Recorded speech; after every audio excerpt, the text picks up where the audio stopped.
Hello friends, you welcome to Sham Institute. So then we will discuss today's current affairs. So ఇవాళ న్యూస్లో మనకి very short range air defence system, very short range air defence system VSHORADS అంటాం. ఇది మనకి science and టెక్నాలజీకి సంబంధించిన అంశం. ఎస్ఎన్టీలో science and టెక్నాలజీలో కూడా డిఫెన్స్కి రిలేటెడ్గా ఉన్నమాట, డిఫెన్స్కి రిలేటెడ్గా ఉన్న కాన్సెప్ట్. తర్వాత సముద్రయాన్ ప్రాజెక్ట్, సముద్రయాన్ మిషన్ అని కూడా అంటాం దీన్ని. సముద్రయాన్ ప్రాజెక్ట్ వచ్చేటప్పటికి ఇది కూడా మనకి సైన్స్ అండ్ టెక్నాలజీ డిఫెన్స్కి సంబంధించిన అంశమే. తర్వాత జీన్ బ్యాంక్, ఇవాళ మనకి అన్నీ ఎక్కువ శాతం సైన్స్ అండ్ టెక్నాలజీ కాన్సెప్ట్సే ఉన్నాయి. సైన్స్ అండ్ టెక్నాలజీ రిలేటెడ్ ఇది జనరల్ ట్యాగ్ కిందకు వస్తుంది, లేదా ఫ్రంటియర్ టెక్నాలజీ కిందకు వస్తుంది అనమాట.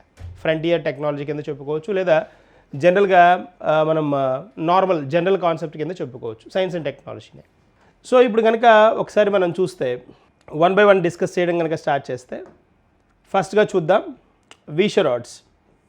Very short range air defence system అంటున్నాం.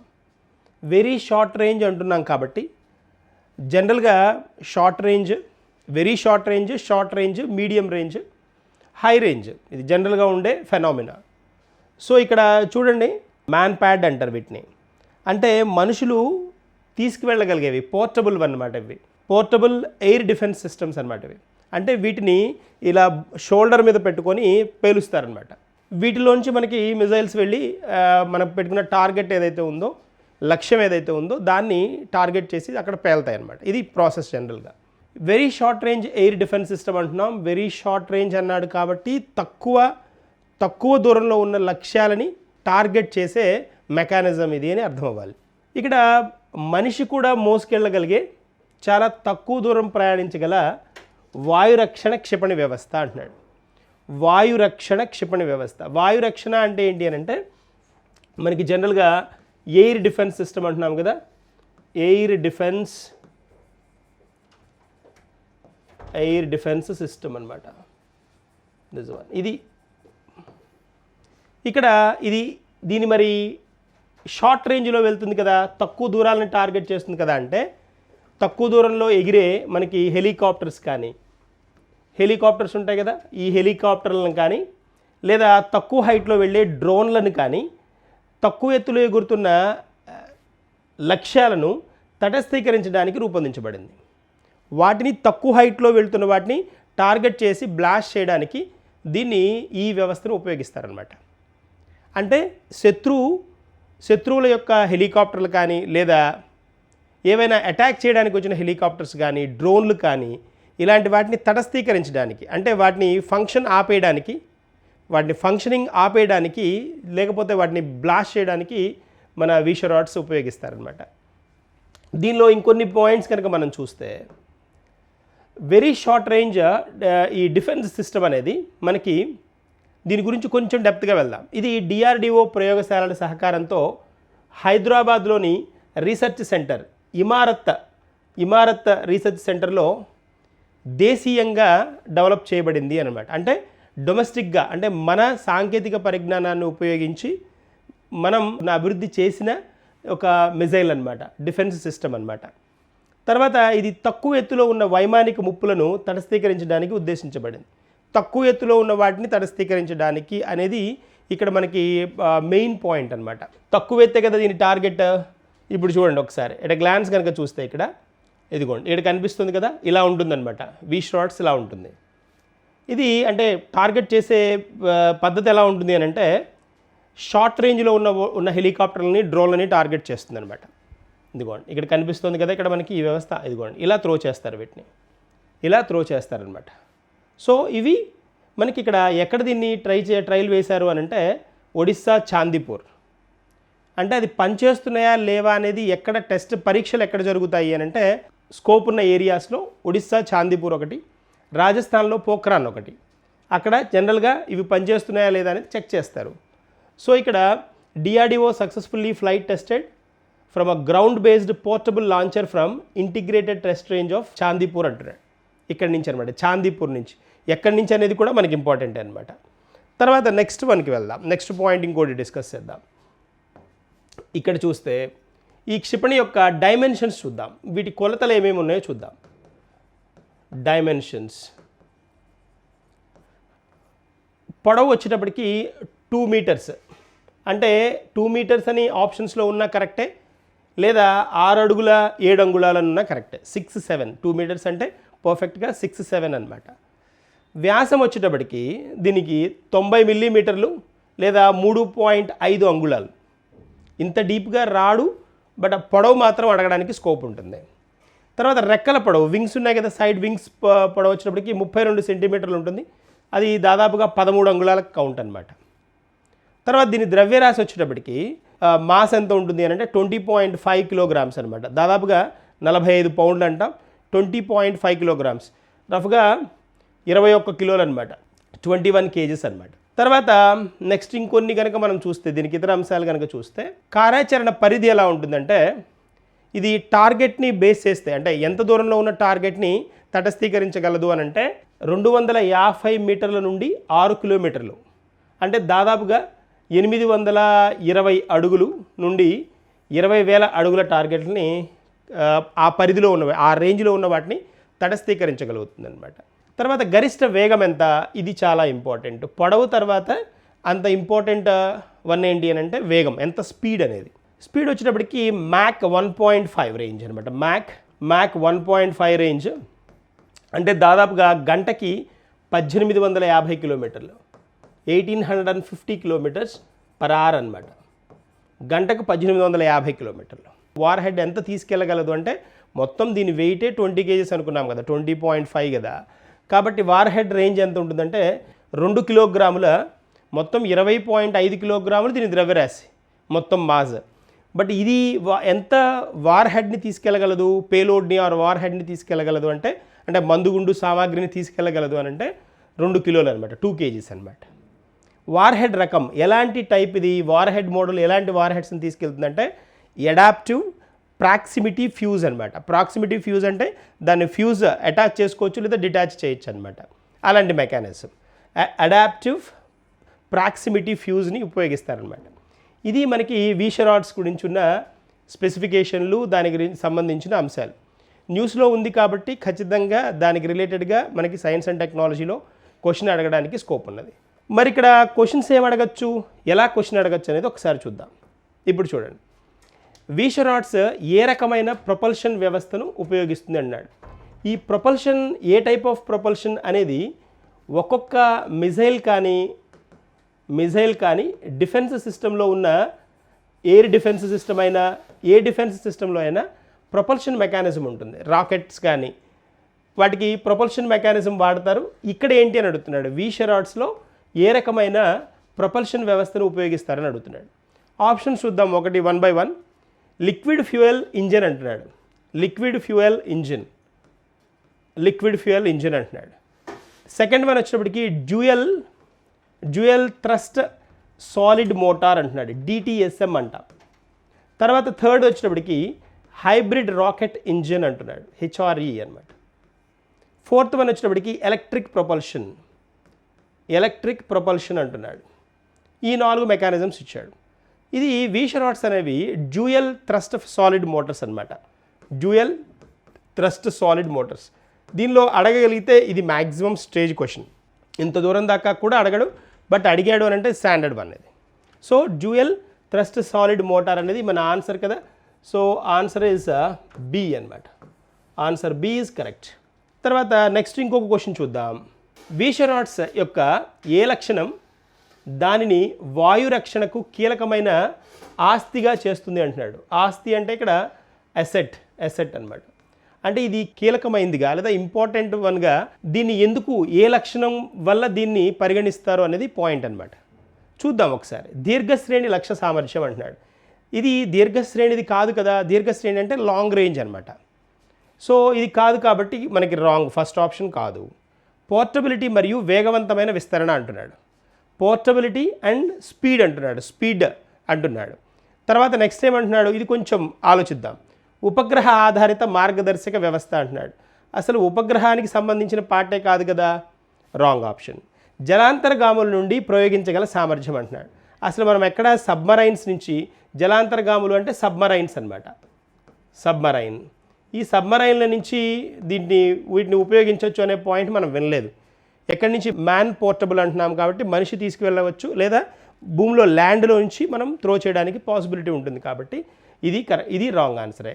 పోర్టబుల్ అంటున్నాడు. పోర్టబుల్ అంటే ఏంటి? పోర్టబుల్ అన్న మొబిలిటీ ఉంది అన్న, ఈజీ టు క్యారీ అన్నమాట. పోర్టబుల్ అంటే ఈజీ టు క్యారీ.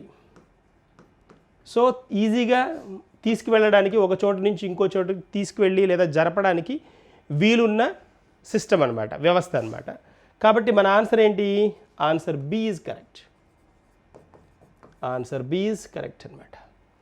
నెక్స్ట్ మనము సముద్రయాన్ చూద్దాం. సముద్రయాన్ ప్రాజెక్ట్ చూద్దాం. ఈ సముద్రయాన్ ప్రాజెక్ట్ ఏంటి అని అంటే మనకి ఇక్కడ కనిపిస్తూ ఉంది. డీప్ సీలో, సముద్రంలో మనకి కొన్ని ఖనిజ లవణాలు ఇలాంటివి ఖనిజాలు దొరకడానికి అవకాశం ఉంటుంది. జనరల్గా కొన్ని దేశాలు, ఆస్ట్రేలియా లాంటి దేశాలు ఈ ఖనిజాల కోసం, అంటే క్రిటికల్ మినరల్స్ అంటాం కదా, ఈ మినరల్స్ కోసం చాలా, అంటే మినరల్స్ మీద చాలా ఫోకస్ ఉంటుంది ప్రభుత్వానికి కూడా. ఎందుకు అనంటే వాటి ఎగుమతులతోటి కోట్ల రూపాయలు, లక్షల కోట్ల రూపాయలు, వేల కోట్ల రూపాయలు సంపాదిస్తున్న దేశాలు ఉన్నాయన్నమాట. కాబట్టి ఇక్కడ మనం ఏం చేస్తున్నామంటే ఈ ప్రాజెక్ట్ ద్వారా, సముద్రయాన్ ప్రాజెక్ట్ ద్వారా మనం గగనయాన్ ప్రాజెక్ట్ చూసాం. గగనయాన్ ప్రాజెక్ట్ ఏంటి? కాన్సెప్ట్ ఏంటి? అంతరిక్షంలోకి వ్యోమగాముల్ని పంపాలి అని, అక్కడ ఎక్స్ప్లోర్ చేయాలి కండిషన్స్ని అనే కదా. అలాగే ఇక్కడ సముద్రంలో ఉన్న కండిషన్స్ని ఎక్స్ప్లోర్ చేయడానికి మనకి ఈ సముద్రయాన్ అనే ప్రాజెక్ట్ని ఇంట్రడ్యూస్ చేశారనమాట. అంటే సముద్రం లోపల మనకి ఏవేవి ఖనిజాలు అయితే లభించడానికి స్కోప్ ఉందో దానికి హ్యూమన్ని పంపి వాటికి అక్కడ ఎక్స్ప్లోర్ చేస్తారనమాట. ఏవేవి ఉండడానికి స్కోప్ ఉంది, లేకపోతే ఎలాంటి వాటిని మనకు ఉపయోగపడే ఖనిజాలు ఏమున్నాయి, వాటిని మనకి ప్రజెంట్ మనం మొబైల్ ఫోన్ నుంచి మనం యూజ్ చేసే శాటిలైట్స్ దాకా ఈ ఖనిజాలతోనే తయారవుతాయి. కాబట్టి వాటి ప్రాముఖ్యత చాలా ఉంది. కాబట్టి సో వీటిని వెలికి తీయడానికి అనమాట. దాదాపుగా వీళ్ళ లెక్కల ప్రకారం ఇదిగోండి చూడండి, 4.7 మిలియన్ టన్స్ ఆఫ్ నికెల్ కానీ, కోబాల్ట్ కానీ, ఇలాంటి స్పెషల్ ఖనిజాలు మనకి మన సముద్ర భూగర్భంలో ఉన్నాయి అనేది కాన్సెప్ట్. ఇప్పుడు మనం యూజ్ చేసే సోలార్ ఎనర్జీకి, అంటే మన సౌరశక్తికి ఉపయోగించే ఫోటోవోల్టాయిక్ ప్లేట్స్ కానీ, ఫోటోవోల్టాయిక్ ట్యూబ్స్ కానీ, ఇలాంటివన్నీ మనకి తయారవడానికి సోర్స్ ఏది అని అంటే ఖనిజాలే కదా. కాబట్టి ఈ ఖనిజాల వెలికితీత, సముద్రంలో ఉన్న ఖనిజాల వెలికితీత కోసం ఈ ఇంట్రడ్యూస్ చేసిన ప్రాజెక్టే మన సముద్రయాన్ ప్రాజెక్ట్ అనమాట. సో దీని గురించి ఉన్న కొంత అడిషనల్ ఇన్ఫర్మేషన్ చూద్దాం. ఇక్కడ ఫస్ట్ అబ్జర్వ్ చేస్తే మినిస్ట్రీ ఆఫ్ ఎర్త్ సైన్సెస్ దీన్ని, ఇలాంటి కాన్సెప్ట్స్ని, ఇలాంటి మిషన్ని ఇంట్రడ్యూస్ చేసేది రిలేటెడ్ వన్ ఇదే. కాబట్టి ministry of earth sciences. Jitendra Singh కదా మనకి, జితేంద్ర సింగ్ ఈయన ప్రజెంట్ ఎర్త్ సైన్సెస్ మినిస్టర్ అనమాట. సో తర్వాత దీని లక్ష్యం ఏంటి, టార్గెట్ ఏంటి అంటే లోతైన సముద్ర అన్వేషణ కోసం 3 మెంబర్స్ని 6000 మీటర్ల లోతు నీటికి తీసుకువెళ్ళడానికి స్వీయ చోదక సబ్మెర్సిబుల్ అభివృద్ధి చేయడం దీని లక్ష్యం అనమాట.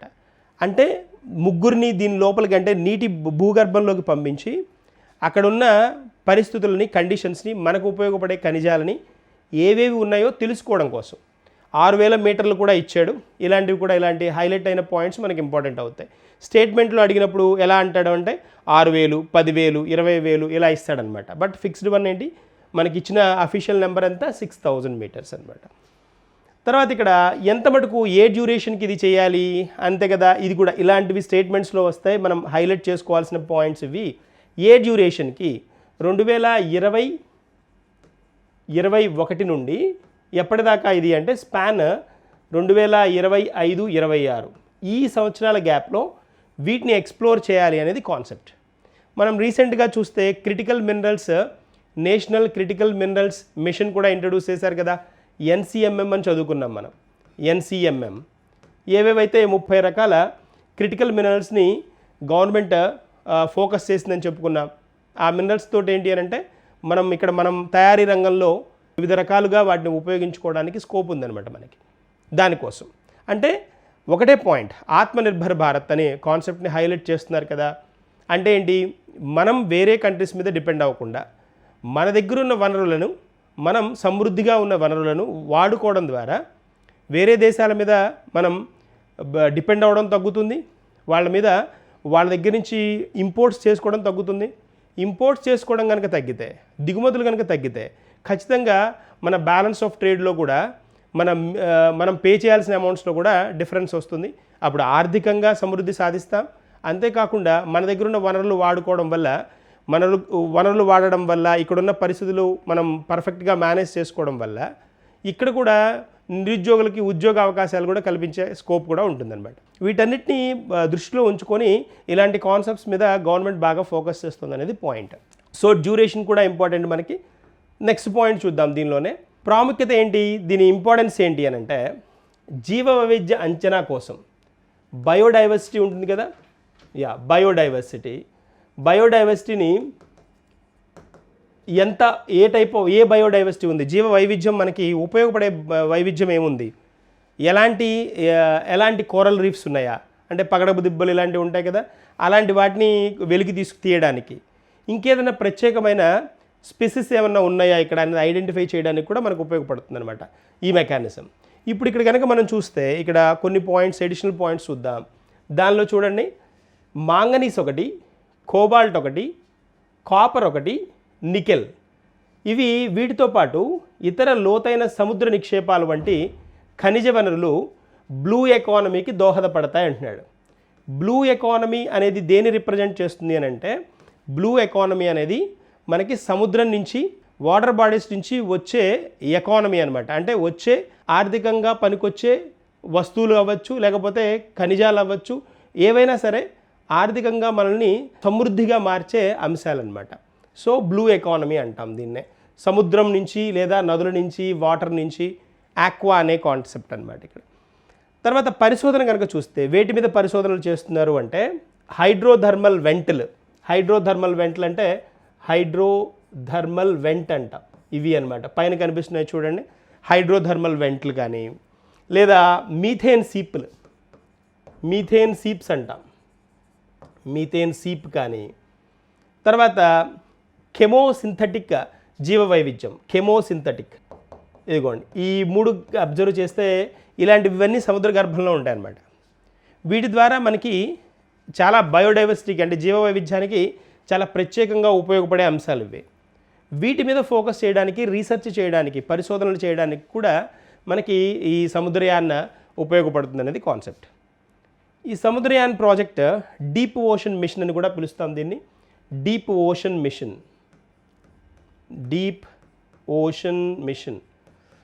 ఓషన్ మిషన్ అన్న సముద్రయాన్ అన్న ఒకటే. దీని కింద 2055-56 అంటే ప్రజెంట్ బడ్జెట్లో 600 కోట్ల రూపాయలు దీనికి కేటాయించడం జరిగిందనమాట. 600 crores బడ్జెట్ పరంగా కూడా మనకి ఇంపార్టెంట్ కదా. నెక్స్ట్ వన్, దీని మీద కొన్ని క్వశ్చన్స్ చూద్దాం. సముద్రయాన్ ప్రాజెక్ట్ యొక్క ప్రధాన లక్ష్యం ఏంటి అంటున్నాడు. అసలు మెయిన్ టార్గెట్ ఏంటి, ఆప్షన్స్ చూద్దాం. అంతరిక్ష అన్వేషణ అంటున్నాడు. అంతరిక్ష అన్వేషణ కాదు కదా. తర్వాత లోతైన సముద్ర అన్వేషణ, ఇది కరెక్ట్. నదీ జలాల శుద్ధీకరణ కాదు. పగడపు దిబ్బల సంరక్షణ, ఇది కాదు. So what is the answer? మన ఆన్సర్ వచ్చేసేపటికి బి అనమాట. B is the correct answer. తర్వాత నెక్స్ట్ వన్కి వెళ్దాం. పంటల జర్మ్ ప్లాజంల కోసం జీన్ బ్యాంక్, జర్మ్ ప్లాజమ్స్. ఈ జర్మ్ ప్లాజం ఏంటి అని అంటే, జనరల్గా మనకి కొన్ని వంగడాలను కానీ కొన్ని జీన్స్ని నెక్స్ట్ జనరేషన్కి, అంటే నెక్స్ట్ జనరేషన్లో కొన్ని మేలైన వంగడాలు ఉన్నప్పుడు వాటిని నెక్స్ట్ జనరేషన్కి కూడా మనం సోర్స్ ఇవ్వాలి అని అంటే, నెక్స్ట్ జనరేషన్కి కూడా వాటిని ఉపయోగించుకునే అవకాశం ఇవ్వాలి అని అంటే, వీటిని ఏం చేయాలి అని అంటే, వీటిని స్టోర్ చేసుకోవాలి, లేదా వీటిని ఏం చేయాలి, ప్రొటెక్ట్ చేసుకోవాలి, వీటిని కన్జర్వ్ చేయాలి. కాబట్టి ఆ ఉద్దేశంతో వీళ్ళు ఇంట్రడ్యూస్ చేసిన కాన్సెప్టే జీన్ బ్యాంక్. ఈ జీన్ బ్యాంక్ కనుక మనం చూస్తే పంటల జర్మ్ ప్లాజంని వీళ్ళు ఏం చేస్తారు అంటే ఈ జీన్ బ్యాంక్స్లో ప్రొటెక్ట్ చేస్తారు. దాని ద్వారా ఏమవుతుంది, మేలైన వంగడాలు ఏవైతే ఉంటాయో వాటిని తర్వాత జనరేషన్ వాళ్ళకు కూడా ఉపయోగించే విధంగా చేయడానికి పాసిబిలిటీ ఉంటుందన్నమాట. సో ఇప్పుడు 2025-26 కేంద్ర బడ్జెట్లో కనుక మనం చూస్తే 2వ జాతీయ జీన్ బ్యాంక్ ఏర్పాటును ప్రకటించడం జరిగిందనమాట. దీని ద్వారా అడ్వాంటేజ్ ఏంటి అంటే, ఫ్యూచర్లో మనకి ఫ్యూచర్లో ఫుడ్ అండ్ క్రాప్ జర్మ్ ప్లాజమ్స్ ఉంటాయి కదా, యా, వీటి కోసం బ్యాంక్ అనమాట. ఫుడ్ సెక్యూరిటీ మనకి ఖచ్చితంగా రావాలి అని అంటే ఇలాంటి పద్ధతులను మనం అవలంబించక తప్పదనమాట. సో ఆ కాన్సెప్ట్ తోటే వీళ్ళు ఫోకస్ చేసిన మెకానిజమే ఇదనమాట. దీనిలో కనుక మనం చూస్తే ఇదిగోండి ఇలా ప్రొటెక్ట్ చేస్తారు వీటిని, ఇలా కన్జర్వ్ చేసి వాటిని ఫ్యూచర్ జనరేషన్స్కి ఉండేటట్టుగా వాటిని తక్కువ సాయిల్ తోటి గుడ్ మినరల్ కాంపోనెంట్స్ ఉన్న కంటెంట్ ఉన్న సాయిల్ని జనరేట్ చేసి వీటికి మంచి ప్రొడక్షన్ ఇచ్చే విధంగా ఫ్యూచర్ సెక్యూరిటీని ఆహార భద్రతని కలిగించే విధంగా వీటిని ప్రొటెక్ట్ చేస్తారనమాట. దిస్ ద వే అనమాట. సో మనకి ఇక్కడ కావాల్సిన పాయింట్ ఏంటి, ఇంకొక పాయింట్ మనం ఇక్కడ యాడ్ చేసుకోవచ్చు. ఏంటి అని అంటే ఇక్కడ చూడండి, have a look at this. జన్యు బ్యాంక్ ద్వారా విత్తనాలు, పుప్పొడి రేణువులు, కణజాల నమూనాలను ఇలాంటి జన్యు పదార్థాల రిపాజిటరీ అంటున్నాడు. రిపాజిటరీస్ అంటే ఏంటి అని అంటే స్టోర్ చేసే ఏరియాస్, డేటా రిపాజిటరీస్ అంటాం. అలాగే ఇక్కడ ఏంటంటే ప్లాస్మా రిపాజిటరీస్ అనమాట. ఇవి పుప్పొడి రేణువులు, తర్వాత విత్తనాలను కూడా సీడ్స్ ఉంటాయి కదా, వీటిని తర్వాత పుప్పొడి రేణువులని వీటిని ఏం చేస్తారు అంటే స్టోర్ చేయడం ద్వారా రిపాజిటరీస్లో మెయింటైన్ చేయడం ద్వారా వీటిని ఖచ్చితంగా ఫ్యూచర్లో మనకు అవసరమైన సమయంలో ఆహార భద్రత కోసం వీటిని ఉపయోగించుకునే అవకాశం దొరుకుతుంది అనమాట. That's a point. సో కాబట్టి ఇలాంటి జన్యు పదార్థాల రిపాజిటరీ అవి అంతరించిపోకుండా కాపాడుతుంది. అంటే అలాంటి వంగడాలు మళ్ళీ మనం ఫ్యూచర్లో కావాలి అనుకుంటే, దొరకాలి అని అనాలంటే ఇప్పటి నుంచే మనం వాటిని ఏం చేయాలంటే రిస్టోర్ చేసుకోవాలి. వాటిని ఏం చేయాలి, రిపాజిటరీస్లో మెయింటైన్ చేసుకోవాలనేది పాయింట్ అనమాట. తర్వాత నెక్స్ట్ చూద్దాం, ఇంకొక పాయింట్ చూద్దాం. మరి ఇందాక మనం జీన్ బ్యాంక్ రెండవ దాన్ని బడ్జెట్లో అనౌన్స్ చేశారని చెప్పుకున్నాం. మరి మొదటిది ఎక్కడ ఉంది అని అంటే మొదటి దాన్ని మనకి న్యూఢిల్లీలో ఇంట్రడ్యూస్ చేశారు 1996లో. 1996లోనే మొదటి జీన్ బ్యాంక్ని ఇంట్రడ్యూస్ చేశారు. ఎవరు? ICAR NBPGR అనమాట, council of agricultural research, national bureau of plant genetic resources వాళ్ళు అనమాట. సో ఇక్కడ ఎవరు అని కూడా అడుగుతాడు, ఆర్గనైజేషన్ కూడా ఇంపార్టెంటే. తర్వాత నెక్స్ట్ ఈ బ్యాంక్ కీలకమైన పంట జర్మ్ ప్లాజంలను సేకరించి మరియు వాటిని నిల్వ చేయడం అనమాట. వాటిని ప్రొటెక్ట్ చేయడం ఒకటి, తర్వాత వాటిని స్టోర్ చేయడం ఒకటి. చేయడానికి మనకి దేశవ్యాప్తంగా ఇప్పుడు కనుక చూస్తే 12 రీజనల్ స్టేషన్స్ ఉన్నాయి, 12 రీజనల్ స్టేషన్స్ ఉన్నాయన్నమాట. 12 రీజనల్ స్టేషన్స్లో వీటిని మెయింటైన్ చేస్తున్నారు. ఇది కూడా అడగచ్చు, ఎన్ని రీజనల్ స్టేషన్స్ ఉన్నాయని అడుగుతాడు. 12.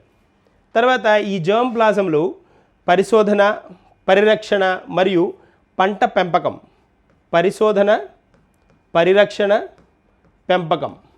వీటిల్లో ఉపయోగించే మొక్కలు లేదా జంతువుల జన్యు భాగాలని ఉంచడం జరుగుతుందన్నమాట. ఇది ఇంపార్టెంట్ పాయింట్. ఏమి ఉంటాయి అనేది కూడా ఇంపార్టెంటే.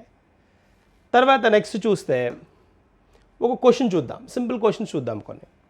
ఈ క్రింది వాటిల్లో ఏది జన్యు బ్యాంకులో నిల్వ చేయబడదు అంటున్నాడు.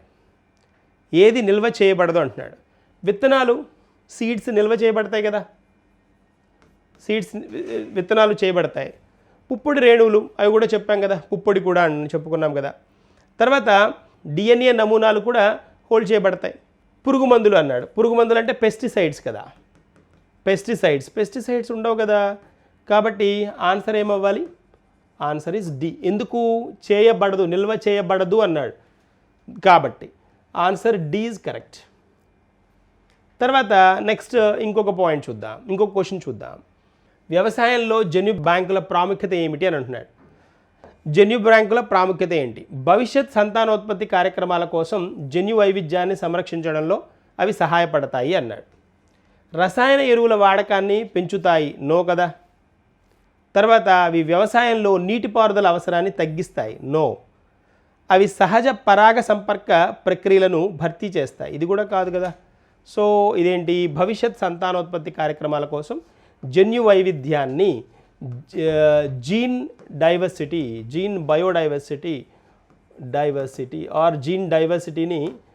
ప్రొటెక్ట్ చేస్తాయి, కన్జర్వ్ చేస్తాయి అనేది పాయింట్. తర్వాత నెక్స్ట్ వన్కి వెళ్దాం. జన్యు బ్యాంక్ యొక్క ఉద్దేశం ఏంటి అని అంటున్నాడు. రసాయన ఎరువులను నిల్వ చేయడం కాదు కదా. జన్యు పదార్థాన్ని సంరక్షించడం మరియు నిల్వ చేయడం. So correct one. రైతులకు హైబ్రిడ్ విత్తనాలను, హై ఈల్డింగ్ వెరైటీస్ కాదు. పంట రక్షణ కోసం పురుగు మందులను అభివృద్ధి చేయడం, ఇది కూడా కాదు కదా. సో మన ఆన్సర్ ఏంటి? Answer is B. B is correct. Next చూద్దాం. ఒక స్పెషల్ థింగ్ గురించి మనం డిస్కస్ చేయబోతున్నాం. ఒక స్పెషల్ పర్సన్, ఆగా ఖాన్. ఈయన ఎవరు? ఆగా ఖాన్ ఎవరు అని అంటే ఇస్మాయిలీ ముస్లింల యొక్క మత గురువు అనమాట. ఇస్లామీ గురువు, మత గురువు కింద చెప్తారు ఈయన్ని. స్పెషాలిటీ ఏంటి అని అంటే ఈయన ఫిలాంథ్రపిస్ట్, ఒక వెరీ స్పెషల్ ఫిలాంథ్రపిస్ట్ అనమాట. ఫిలాంథ్రపిస్ట్, దాత అంటాం కదా, దాత కంటే కూడా పెద్ద పదం అని వాడాలన్నమాట, అంత స్పెషల్ పర్సన్. ఇతను ఏంటి అని అంటే ఇది రాజవంశస్థులు వీళ్ళు. మనకి ముస్లిం మతం చూడగానే, అది ఇస్లామిక్ మతం చూడగానే ఈ ఇస్లామీలకు మనం గమనించేది ఏంటి? షియా ఒకటి, సున్నీ, ఈ రెండు డివిజన్స్ చూస్తాం వీళ్ళల్లో. షియాలు, సున్నీలు చూస్తాం. ఆ షియా కేటగిరీకి చెందిన ఒక మత గురువు అనమాట ఇతను. అంటే మనకి మహమ్మద్ ప్రవక్త అని వింటాం మనం. మహమ్మద్ ప్రవక్త అంటాం, ప్రాఫెట్ అంటాం కదా, ప్రవక్త అంటాం కదా. ఈ మహమ్మద్ ప్రవక్త ఆ గ్రూప్ నుంచి వచ్చిన పర్సన్లో లిస్ట్లో ఇతను 49th పర్సన్ అనమాట, 49వ వాడు. మహమ్మద్ ప్రవక్త నుంచి వచ్చిన గ్రూప్లో ఇతను 49వ వాడు. ఈ ఆగా ఖాన్ అనేది ఏంటి అంటే వీళ్ళ వంశం అనమాట, ఇది ఆగా ఖాన్ వంశం. ఇతని పేరు మళ్ళీ ఆగా ఖాన్ కాదు, ఇతని పేరు ఆగా ఖాన్ కాదు. ఆగా ఖాన్ గ్రూప్లో ఇతను ఎన్నో వాడు అని అంటే ఈ లిస్టులో ఆగా ఖాన్ గ్రూప్లో ఇతను 4వ వాడు అనమాట. ఎంత స్పెషల్ అంటే వీళ్ళ తాతగారి పేరు కూడా ఆగా ఖాన్ అనమాట. ఆగా ఖాన్ 3, ఆగా ఖాన్ 4, ఆగా ఖాన్ 5 అంటాం. ఇతను ఆగా ఖాన్ 4 అనమాట. ఇతను ఆగా ఖాన్ 4.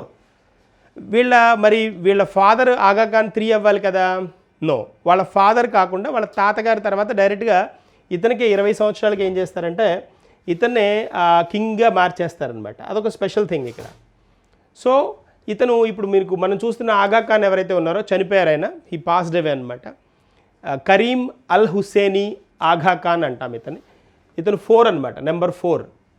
ఇతను హీ పాస్డ్ అవే, ఇప్పుడు చనిపోయిన పర్సన్ ఇతను అనమాట. ఇతను జెనీవాలో పుట్టారు. ఇతను జెనీవా మనకి స్విట్జర్లాండ్ ఉంది కదా, స్విస్లో పుట్టారు. కొంచెం రాయల్ ఫ్యామిలీ కాబట్టి బాగా హై ఎండ్లో, అంటే born with the golden spoon అంటాం కదా, అలాంటి కాంటెక్స్ట్ అనమాట. సో 20 ఏళ్లకే ఇతని తాత ఇతన్ని వారసుడిగా ఎన్నిక చేస్తాడు.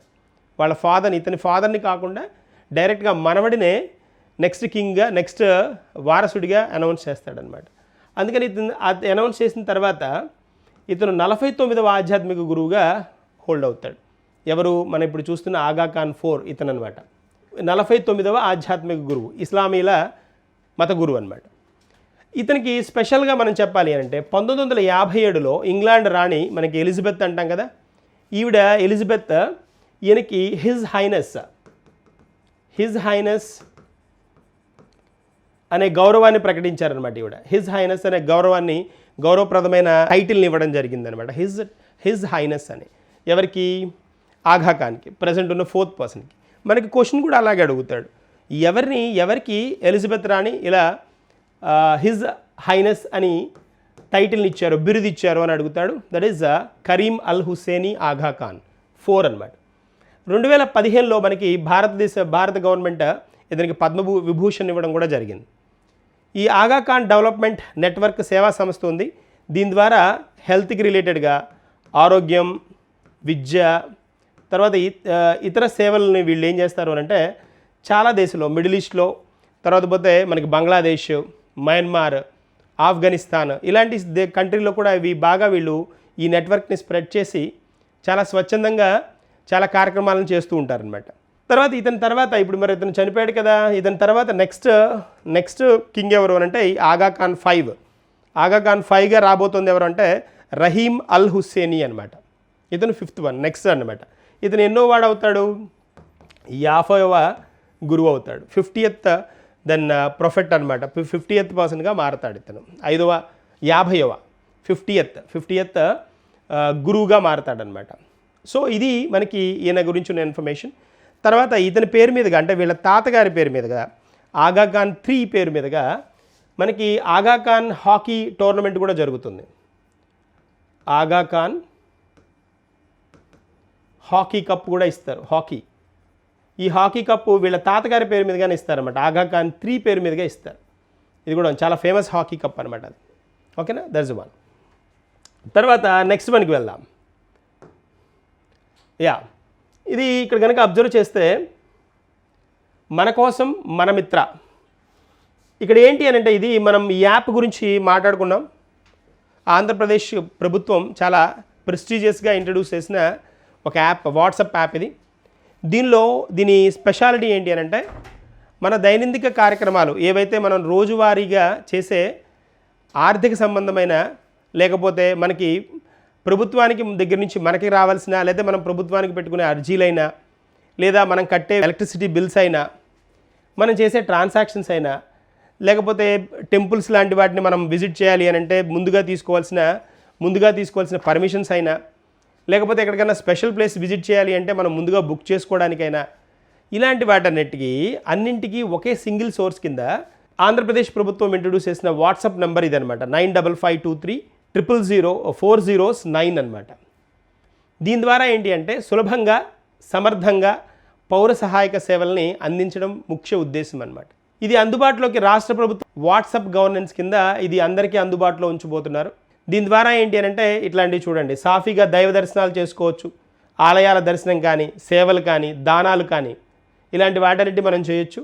అంతేకాకుండా సమస్యలకు పరిష్కారం కూడా, ఫిర్యాదుల పరిస్థితి తనిఖీ కానీ, కంప్లైంట్ ఇచ్చాము అది ఏ స్టేటస్ ఉంది, ఎంత మటుకు అసలు చూసారా లేదా, ఇలాంటి వాటన్నిటి మనం ఇంటి నుంచి కదలకుండానే చేసేసేయచ్చు. తర్వాత ఏంటి, విద్యుత్ పరమైనవి సేవలు అనమాట. ఎలాంటివి బిల్లు చెల్లింపులు కానీ, కొత్త కనెక్షన్లు కానీ, అంతరాయాలు ఏమైనా వస్తే ఇతరాలు కానీ ఇతరత్రాలు ఇలాంటివన్నిటి మనం వాట్సాప్ నుంచే చేయొచ్చు. అదే దీని ప్రత్యేకత, మన మిత్ర ప్రత్యేకత అనమాట. ఇంతేనా, ఇంకా ఉన్నాయి. ఇంటి నుంచే మనం ఏం చేయొచ్చు, బస్ టికెట్ బుక్ చేసుకోవచ్చు. బస్ టికెట్ని తర్వాత టికెట్ బుకింగ్ రద్దు చేసుకోవడానికి కూడా పాసిబిలిటీ ఉంటుంది. అంతేకాకుండా పురసేవలు అంటే పురపాలక సంఘం పరిధిలో ఉండే సేవలు, ఆస్తి పన్ను కానీ, నీటి కనెక్షన్లు కానీ, ట్రేడ్ లైసెన్సులు కానీ ఇతరత్రాలు కూడా మనం వాట్సాప్ ద్వారానే చేయొచ్చు. అంతేకాకుండా అరచేతిలో రెవెన్యూ రిలేటెడ్గా అంశాలన్నీ కూడా మనం ఇక్కడ చేయొచ్చు. ఎలాంటివి, ధృవీకరణ పత్రాలు జారీ చేసుకోవడం కానీ ఇలాంటివన్నీ అనమాట. వాటితో పాటు ఆరోగ్య సేవలు, ఎన్టీఆర్ వైద్య సేవ, ఆరోగ్య కార్డు ఇలాంటివి, పోలీసు సేవలు కూడా, ఫిర్యాదులు ఇవ్వడాలు, ఏదైనా పోగొట్టుకున్నప్పుడు కంప్లైంట్ ఇవ్వడాలు ఇలాంటివన్నీ కూడా మనం వాట్సాప్ నెంబర్ తోటి మనం ఇవన్నీ చేయొచ్చు అని దానికి ఒక మంచి స్పెషల్ నేమ్ కూడా ఇచ్చారు కదా, మన మిత్ర అని రాష్ట్ర ప్రభుత్వం దీన్ని ఇంట్రడ్యూస్ చేస్తుంది. దీని సేవల్ని అంటే మనకి గవర్నెన్స్కి సంబంధించి పరిపాలనాపరమైన అన్ని అంశాలని దీంతో జత చేయాలి అనేది ప్రభుత్వం యొక్క అభిలాష అనమాట, కోరిక అనమాట. సో దాన్ని ఫుల్ఫిల్ చేయడానికి దీన్ని అన్నింటికీ అనుసంధానం చేస్తున్నారు ఈ వాట్సాప్ నెంబర్ తోటి.